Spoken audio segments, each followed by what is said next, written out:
होकर पर उस पर नजर रखती हैं, बुरी दृष्टि रखती हैं, तो आपके जीवन से कभी इन भयों का अंत हो ही नहीं सकता। आप हर वक्त डरे डरे रहेंगे। कभी आपकी बात, अगर आप शादीशुदा हैं तो आपके पति या पत्नी को पता ना चल जाए, अगर शादीशुदा नहीं है कहीं आपके माता पिता को पता ना चल जाए, और अगर पता चल गया तो जान आफत में आ जाएगी। ये भय आपको ठीक से सोने नहीं देगा। अगर आप किसी पड़ोसी के यहां झूठ बोलकर आ जाएं, किसी दूसरे पड़ोसी की चुगली कर कर आ जाएं, किसी के साथ बिना कारण गाली गलौज कर कर आ जाएं, तो आपके मन में हर वक्त ये भय बना रहेगा कि कहीं कोई आकर पड़ोसी मुकाबला ना करवा दे कि भाई बता तूने कैसे कैसे कही ये बात आकर। ये भय आपके जीवन में बना रहेगा।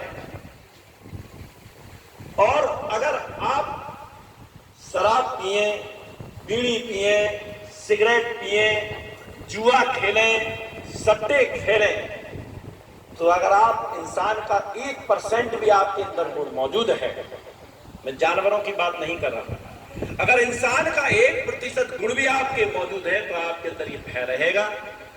कहीं आपके घर के अंदर जो बच्चे हैं उनको पता ना चल जाए, कहीं जो रिश्तेदारी है, रिश्तेदारियों में जाकर जो मेरी बात खुल ना जाए कि मैं दिन शराब पीते पीते नाली में गिर गया और कुत्ता जो है मेरे मुंह पर सूसू कर रहा था, तो बात खुल ना जाए।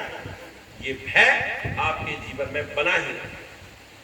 आप सट्टे में जाकर, जुए में जाकर, पत्नी ने कुछ पैसे छुपा कर रख रखे थे मुसीबत के समय काम आने के लिए, आप चुप देना निकाल कर ले गए, जुए सट्टे में जाकर हार गए, तो आपके मन के अंदर भय बना रहेगा। पत्नी को कहीं पता ना चल जाए, पता चल गया तो जान आफत में आ जाएगा, में कलेश हो जाएगा।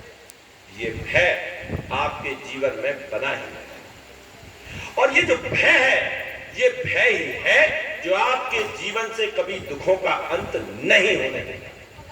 इसलिए भगवान बुद्ध ने उन 5 परिवर्जकों को कहा कि हे परिवर्जकों, इस संसार का पहला सत्य है कि दुख है। सबसे पहले आप अपने आप को ये स्वीकार करना सीखें। लेकिन आज का जो इंसान है वो इतना पाखंडी जीवन जीना सीख गया है, इतना धोखे का जीवन जीना सीख गया है, इतना आडंबरी भरा जीवन सीख गया है कि वो अपने सच को स्वीकार करने के लिए तैयार ही है। इसलिए आपने देखा होगा अक्सर अपने ही गांव में कि पड़ोस में एक बच्चे की शादी हुई, घर के अंदर वो परिवार साधन संपन्न था, उसमें सामर्थ्य थी पैसा खर्च करने की, उसने पैसा खर्च कर दिया। उसके पड़ोस में जो है उसके मन में दुर्बलाहट चल रही थी, क्योंकि 1 महीने बाद उसके लड़के की भी शादी थी और उसने इतना बड़ा जलसा देख लिया था, तो वो आग वो थम नहीं।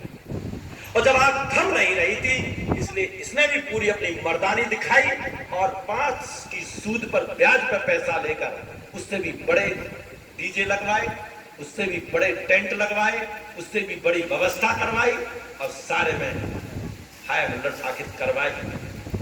और जब शादी हुई और शादी के बाद जब दर्द सताने लगा कि 5 की सूद पर जो पैसा लिया है वो लौटेगा कैसे, मैं तो उसकी ब्याज भी नहीं दे पाऊंगा, तो फिर घर जमीन जायदाद सब गिरवी रखने की बारी आ जाती है और आदमी जो है बस से बदतर हो जाता है। ऐसे काम वो लोग करते हैं जो आडंबरी भरा जीवन जीते हैं, जो पाखंडी भरा जीवन जीते हैं, जो अपनी सत्यता को स्वीकार नहीं करते।